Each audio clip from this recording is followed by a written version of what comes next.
Yo, what's good? It's Two Beasts here, and wow, this girl just really doesn't know how to not put on an impressive fight, essentially.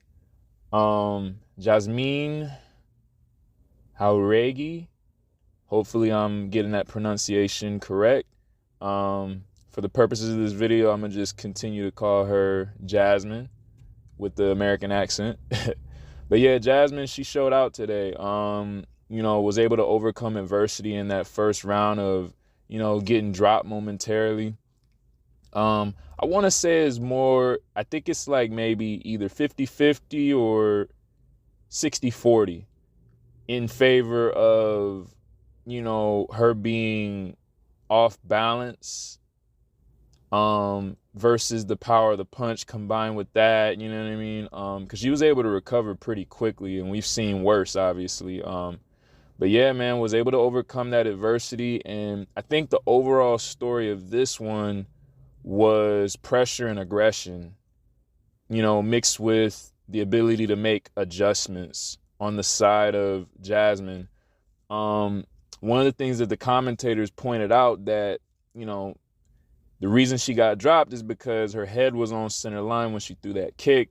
And then you almost saw like immediately after, once they got back at range, after, because Jasmine, she initiated the body lock and the clinch essentially after she got knocked down. And once they were back at space, like, almost immediately she was able to adjust and get her head off center line when she would throw that low kick.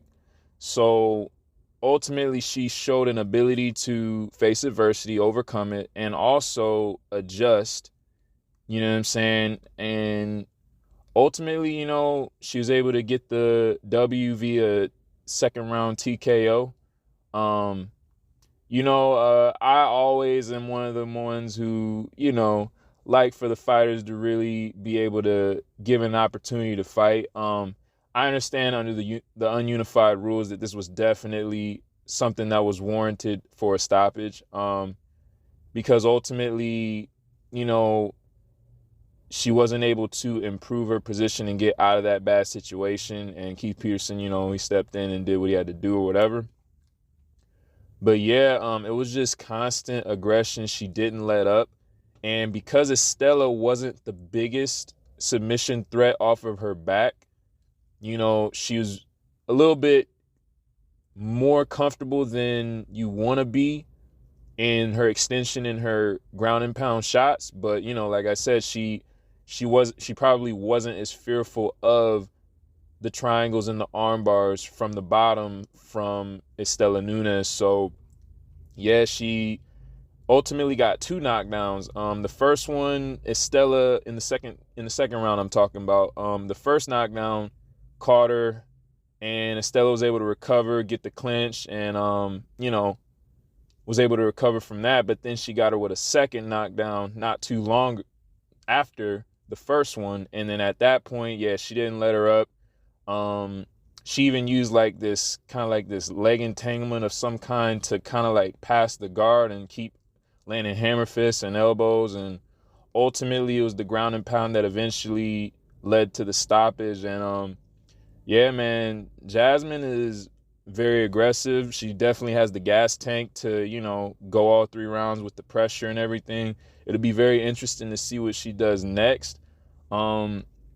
I'd say the three people I'd be interested in her being tested again next would be, hell, maybe Dakota, coming off that loss, or someone like a Luana Pinheiro, who kind of likes to use like the judo and the grappling. Plus, she has power in her hands, so it'll be interesting to see how she would deal with that. Or, my girl Loopy, unfortunately, she did take a L in her last one, so she won't be, it would make sense that she's not given another ranked opponent and would have to fight an unranked person. So I think her going to, Loopy going up against Jasmine would probably be a really good test, because if Loopy decides to, implement the wrestling like she usually does, it'll be very interesting to see how Jasmine would deal with that. We've seen her against two strikers now, so it'll be interesting to see how she goes up against someone who actively implements wrestling in their game. So, but yeah, nothing much to say on that other than, just congratulations to her. Girl does not know how to put on a not exciting fight. You know what I'm saying? So, yeah, hopefully she can make her way up to a main card spot eventually because, they started her out there and she didn't disappoint. So, you know, hopefully we can see more women getting that opportunity to be on the main card. And because, girls like her, Natalia Silva, I mean, like, these are some, fan favorite type strikers, you know what I'm saying, that, not gonna, you don't got to worry about it being that quote unquote boring, you know what I'm saying? So it'll be nice to see, hopefully, more of these women like this getting that main card opportunity, you know what I'm saying? But other than that, congrats to Yazmin. It's two beasts.